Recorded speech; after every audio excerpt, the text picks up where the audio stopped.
ఓట్లు వేస్తూ ఉంటారు కదా. కేసీఆర్కి వేయాలి. కేసీఆర్కి వేయాలంట. అవును, ఆయననే బతికిచ్చిండు, నీళ్లు తెప్పించిండు, ముసలోళ్ళ బతికిచ్చిండు, ముడిగోళ్ళను బతికిచ్చిండు. రేవంత్ రెడ్డి వచ్చి మొత్తాన్ని సూరసూరోళ్ళు చచ్చిపోతున్నారు, కొట్టుకుంటున్నారు. పెన్లాలను కొడితే పిరి బస్సులు అని పెడితే ఇట్లా ఏమన్నా అంటే బస్సు ఎక్కి వెళ్ళిపోతున్నారు. ఇక పిరి బస్సులు పెట్టకుండా పిల్లలకి స్కూల్లో అన్నం పెట్టి ఇంత మంచిగా చూసుకుంటే ఆ పిల్లలు చదువుకుంటారు కదా.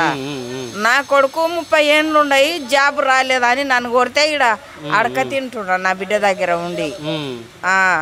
ఇది సొంత వీళ్ళు కూడా కాదు. మళ్ళీ ఫ్రీ బస్ వేస్ట్ అంటారా ఏమంటారు? మా వేస్టే కదా సారు, వేస్టే పిరి బస్సు.